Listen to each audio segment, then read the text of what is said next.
Assalamualaikum warahmatullahi wabarakatuh. Alhamdulillahirabbil alamin. Wassalatu wassalamu ala rasulina Muhammad wa ala alihi wa sahbihi ajmain. Subhanaka la ilma lana illa ma 'allamtana innaka antal alimul hakim. Qala rabbi shrah li sadri wa yassir li amri wahlul 'uqdatam min lisani yafqahu qawli amma ba'. Alhamdulillah. Adik-adik, sidang penonton, dah lama kan kita tidak ketemu.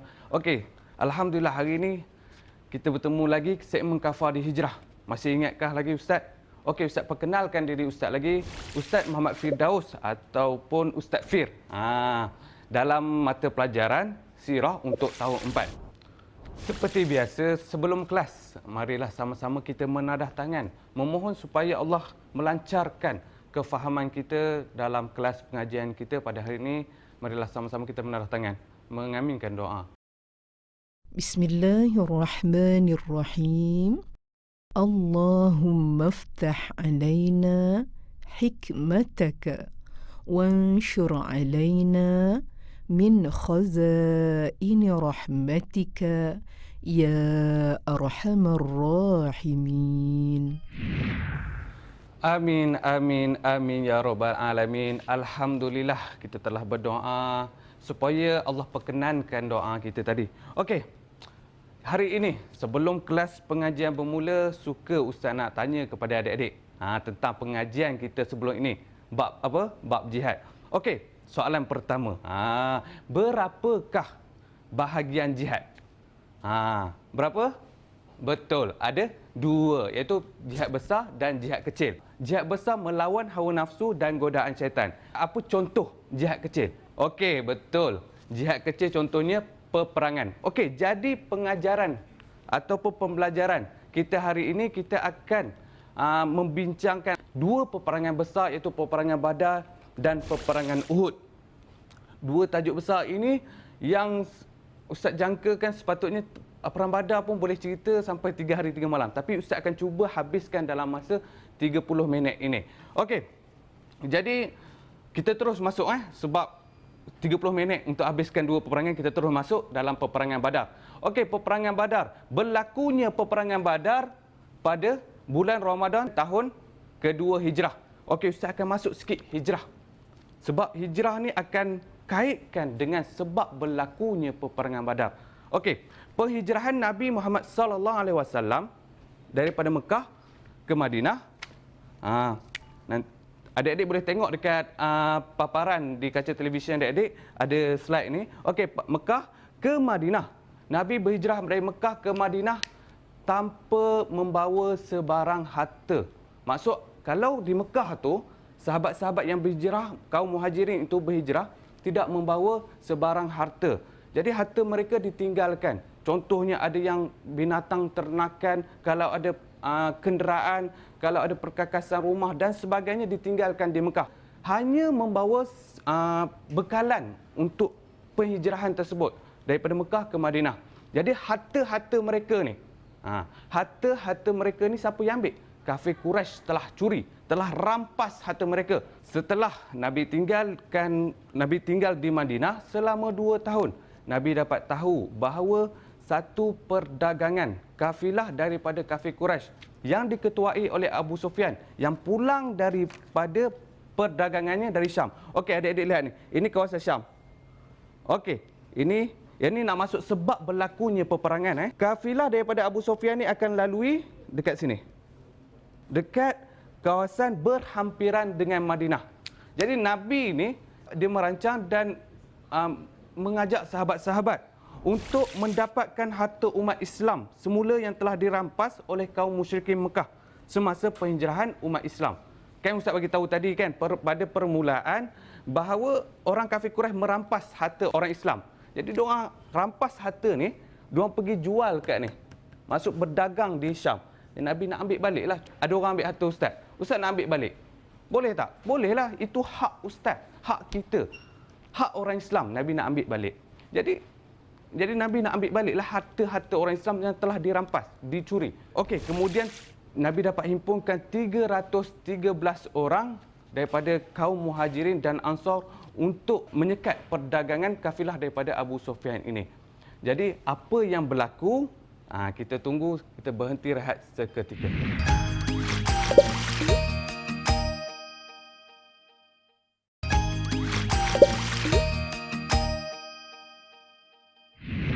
Okey, alhamdulillah bertemu lagi kita dalam segmen Kafah di Hijrah. Okey, Ustaz nak teruskan sebab masa yang terhad kan. Okey, tadi Ustaz bagi tahu 313 orang bersama Nabi ingin menyekat perdagangan si Abu Sufyan. Jadi Abu Sufyan dapat mengetahui, kan Abu Sufyan nak lalu sini, dia dapat tahu bahawa tentera Islam nak menyekatnya. Jadi dia pun hantar messenger ataupun hantar utusan dia kepada Abu Jahal. Abu Jahal ketika itu menjadi ketua kafir Quraisy. Jadi dia ni pantang dengar kalau Islam ni cukup benci dengan Islam. Jadi dia hantar pula ataupun dikumpulkan 1,000 orang tentera daripada kafir musyrikin Mekah untuk menyerang Rasulullah SAW. Jadi Rasulullah dalam perjalanan Abu Jahal ni nak pergi ke Lembah Badar ni ataupun nak menyerang Rasulullah SAW ni, Rasulullah SAW dapat tahu bahawa si Abu Jahal ni datang untuk serang. Mana kafir Quraisy ni datang nak seranglah. Kemudian Nabi pun berbincang dengan sahabat. Sebab apa? Niat Nabi bukan nak berperang kan? Niat Nabi adalah untuk atau menyekat perdagangan, nak ambil balik harta. Tapi Nabi pun baginda bincang dengan sahabat. Bincang dengan sahabat, tanya, nak ke pergi berperang itu? Jadi sahabat-sahabat ni bersetuju nak pergi mengikuti Nabi Muhammad SAW. Jadi bertemunya mereka di Lembah Badar. Bertemunya Lembah Badar pada peringkat awalnya peperangan, bertemulah 1,000 kafir, 313 dari tentera Islam. Jadi pada permulaannya peperangan itu 1 versus 1, satu lawan satu. Okey, jadi orang kafir ini sediakan 3 pahlawan dan orang Islam sediakan 3 pahlawan.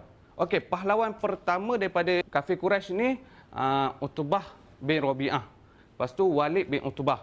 Lepas tu Syaibah bin Utbah. Mana 3 beranak lah ni. Bapa dia Utbah, Walid dengan Syaibah. Okey, daripada Islam pula pahlawan-pahlawannya adalah Sayyidina Hamzah bin Abdul Muttalib. Lepas tu kemudian seorang lagi Sayyidina Ali dan Ubaidah bin Haris. Okey, jadi bertemunya 3-3 ni. 3-3 daripada pihak musuh kalah 3-0. Mana semua matilah. Okey, kemudian Abu Jahal berfikir, kata kalau 1 lawan 1 confirm kalah ni. Dia pun serang. Serang. Kemudian masa serang tu Allah turunkan bantuannya. Turunkan malaikat untuk membantu Rasulullah SAW dengan menurunkan malaikat membantu dalam pasukan tentera Islam. Sehingga orang kafir Quraisy pun kabur. Dia menyangkakan Islam terlampau ramai. Dalam perperangan tersebut banyaknya orang kafir cedera, mati, kemudian diorang pun berlari, orang kafir pun berlari pulang ke Mekah. Maksudnya pada peperangan tersebut berkeliaran orang kafir berlari untuk kembali ke Mekah. Okey, dalam kematian pula. Kita masuk pada kematian. Jumlah kematian orang kafir Quraisy 70 daripada tentera kafir Quraisy musyrikin Mekah yang mati. Jadi Islam syahid 14. Dalam itu yang tak sempat lari itu dapat ditawan oleh tentera Islam seramai 70 orang. Jadi Nabi Muhammad selepas peperangan tersebut, Nabi Muhammad dapat tawan 70 orang, dapat mengambil harta orang kafir Quraisy. Jadi bawa balik ke Madinah. Sesampainya di Madinah, Nabi tu terus bermusyawarah dengan sahabat. Musyawarahlah, ada Sayyidina Abu Bakar situ, Sayyidina Umar semua situ. Okey, Sayyidina Umar pun mencadangkan 70 orang yang ditawan tadi dibunuh semua. Sebab apa? Diorang ni musuh Islam, kan?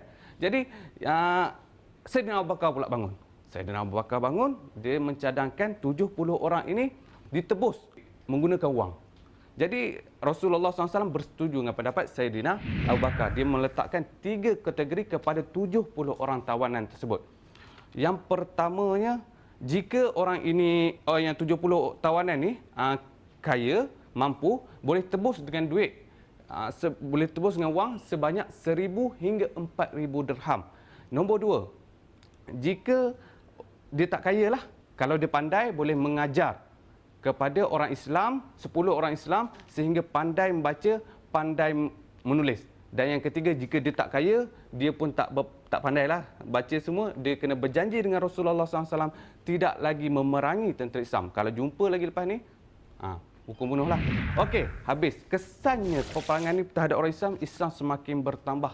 Islam semakin kuat, ekonomi Islam semakin kukuh. Jadi kesannya peperangan Badar ini terhadap kafir Quraisy pula adalah merasa marahlah. Sebab 1000 lawan 313 orang. Kalah, memalukan. Jadi dia berdendam untuk membalas dendam balik.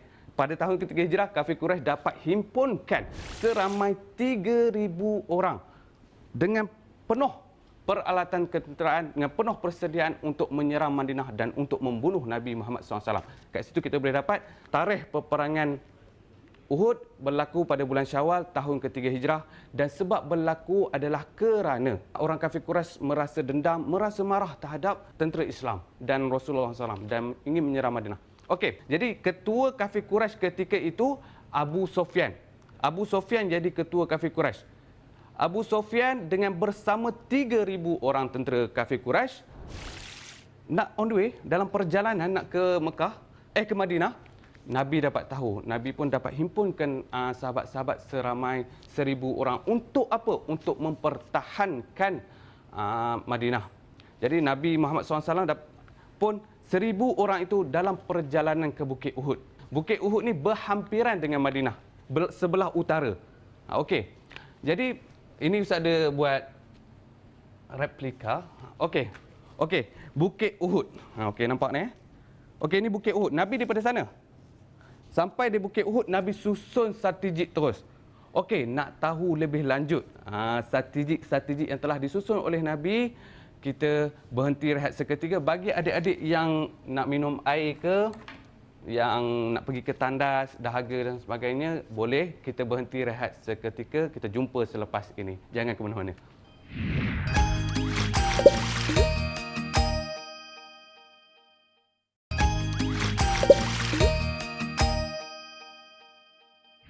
Alhamdulillah, adik-adik masih bersama dengan Ustaz lagi dalam segmen Kafadah Hijrah. Okey, tadi Ustaz kata nak terang tentang strategik Rasulullah SAW dalam peperangan Uhud. Okey, Rasulullah SAW bersama dengan 1000 sahabat daripada Madinah kat sini. Dalam perjalanan Nabi Muhammad SAW nak sampai ke medan jihad, 300 orang telah tarik diri. Kerana apa mereka tarik diri? Kerana dihasut oleh ketua golongan munafik, iaitu Abdullah bin Ubay. Okey, sesampainya Rasulullah SAW di medan Uhud, ni kawasan medan Uhud ni. Okey, sampainya Rasulullah di medan Uhud, Rasulullah SAW terus menyusun strategik dengan meletakkan 50 orang tentera pemanah yang handal daripada Islam di bukit yang berhampiran dengan Bukit Uhud, iaitu Bukit Rumah. Dekat sini Okey, letak 50 orang ini. Dan Nabi berpesan kepada tentera pemanah yang diketuai oleh Abdullah bin Jabir Al-Ansari, mana golongan Ansar, menyatakan jangan tinggalkan position. Maksud jangan tinggalkan posisi lah. Jangan. Kalau selagi perintah Rasul kata jangan turun, jangan turun. Jadi Islam di sini dan meletakkan Islam di kiri kanan Bukit Uhud ni. Okey, dan tentera ini gambaran tentera Khalid Walid sini dan tentera kafir musyrikin sini, dan ni tentera berkuda Ikrimah. Okey, jadi pada peringkat awalnya peperangan, Islam telah menang dengan sorakan, dan peperangan berlaku di sini. Kemudian tentera Islam yang di bawah ini mengambil harta-harta yang telah ditinggalkan, sebab orang kafir larilah ke kamp dia orang. Jadi tinggalkan harta-harta tersebut. Kemudian tentera memanah ini menyangkakan Islam telah menang. Kemudian mereka pun daripada sahabat-sahabat memanah ni turun ke bawah. Dan ketika itu Khalid Al-Walid, ini nampak, Khalid Al-Walid yang sangat bijak, suatu hari dia akan jadi panglima Islam. Dia telah menyerang, dia menyusun strategi balik, telah menyerang Islam dari belakang. Jadi tentera Abu Sufyan sini menyerang dari depan, Ikrimah tepi ni, Khalid Al-Walid dari belakang. Jadi masa tu keadaan menjadi sangat-sangat kelam kabut. Maksudnya arahan Nabi pun dah tak didengar, dan ketika itu Islam yang berhampiran, tentera Islam yang berhampiran dengan Nabi akan menjadi benteng Nabi Muhammad SAW. Ada yang cedera, ada yang syahid, dan sehingga Nabi pun jatuh dalam satu lubang dan cedera. Dan Nabi pun bagi tahu, Nabi mendengar satu pekikan Satu pekikan menyatakan, sekejap Ustaz tak. Satu jeritan yang daripada kafir Quraisy menyatakan Nabi telah dibunuh. Nabi mendengar perkataan itu dan Nabi membiarkan. Kerana apa? Nabi nak supaya orang kafir merasakan mereka telah menang, menyangkakan mereka telah menang. Kemudian kafir Quraisy pun bersorak kegembiraan kerana telah membunuh Rasulullah SAW. Dan ketika itu Rasulullah SAW pun dengan sahabat yang ada tu berundur di belakang. Berundur di belakang itu di Bukit Uhud tadi, di belakang bukit, maksudnya berhampiran dengan Bukit Uhud, dan melihat sendiri keadaan-keadaan sahabat-sahabat yang syahid, yang cedera, yang telah dibunuh oleh kafir Quraisy. Jadi kemalangan yang ditimpa oleh sahabat, salah seorangnya daripada Sayyidina Hamzah. Sayyidina Hamzah Asadullah, singa Allah, dia telah syahid dan dalam keadaan yang sangat luka yang sangat banyak. Jadi sahabat yang duduk kat Bukit Uhud bersama Rasulullah SAW tu melihat keadaan yang sahabat-sahabat yang lain syahid. Datang seorang perempuan Hindun, isteri kepada Abu Sufyan, datang dia merobek dada Sayyidina Hamzah, lalu mengambil hati Sayyidina Hamzah tu memamah. Kerana apa? Kerana terlampau geram terhadap Sayyidina Hamzah. Sayyidina Hamzah ini adalah antara watak utama dalam peperangan Badar yang banyak membunuh pahlawan-pahlawan kafir Quraisy. Jadi kerana itu Hindun ni terlampau geram pada Sayyidina Hamzah. Dia tak makanlah sebab dia keluarkan balik. Dia bukan raksasa nak makan daging ni. Jadi keluarkan balik. Kemudian orang kafir pun pulang. Orang kafir pun pulang ke Mekah dengan menyangkakan mereka menang dalam peperangan Uhud. Rasulullah SAW pun bersama sahabat menyuruh sahabat, memerintahkan sahabat menghimpunkan para syahid, syuhada daripada sahabat dan dikebumikan dengan penuh penghormatan. Jadi dalam peristiwa tersebut, tentera Islam yang syahid seramai 70 orang dan tentera kafir yang mati seramai 32 orang. Jadi orang kafir menyangkakan mereka menang, hakikatnya mereka tidak menang. Kerana apa? Matlamat orang kafir dalam peperangan Uhud adalah untuk membunuh Rasulullah SAW dan menawan ataupun menyerang Madinah. Tapi dua-dua tak dapat. Ibrah daripada dua peperangan ini, yang pertama bertawakal. Nabi Muhammad SAW dalam peperangan Badar, yang 313 orang sahabat itu ingin menyekat perdagangan, bukan untuk berperang. Jadi dalam peperangan Badar, Nabi betul-betul bertawakal kepada Allah. Kita kaitkan dengan kehidupan kita. Biarlah urusan kita diuruskan oleh Allah. Kita berusaha kemudian bertawakal, urusan kita ni serah kepada Allah. Apabila serah kepada Allah, jadi hati kita akan tenang. Keredaan dapat dalam perbuatan apa yang kita lakukan. Okey, ibrah kedua, jangan ingkar pada perintah pemimpin. Jika ingkar pada perintah pemimpin, kita akan ada masalah yang akan datang. Okey, untuk akhirnya, izinkan Ustaz baca sepotong hadis. Balighu anni walau ayah. Sampaikanlah daripada aku walaupun sepotong ayat. Akhir kalam, sirah di hati, sunnah diikuti, hidayah petunjuk kan menanti, kehidupan kita akan diberkati. Wabillahi taufiq wa hidayah. Wassalamualaikum warahmatullahi wabarakatuh. Bismillahirrahmanirrahim. Alhamdulillahi Rabbil Alamin. Wassalatu wassalamu ala ashrafil anbiya'i wal mursalin wa ala alihi wa sahbihi ajma'in. Rabbana atina fid dunya hasanah wa fil akhirati hasanah wa qina adzaban nar. وصلى الله على سيدنا محمد وعلى آله وصحبه وسلم والحمد لله رب العالمين. تقبل الله منكم منا ومنكم تقبل يا كريم.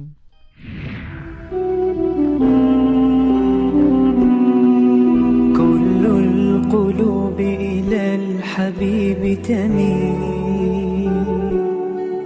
ومعي بذلك شاهد ودليل. أما الدليل إذا ذكرت محمدا فترى دموع العاشقين تسيل. هذا رسول الله، هذا المصطفى، هذا لرب العالمين خليل. صلى عليك الله يا علم الهدى، ما ناح طير في الغصون يمين. يا حبيبي يا شفيع يا شفيع، يا حبيبي يا شفيع يا شفيع. صلى الله عليك يا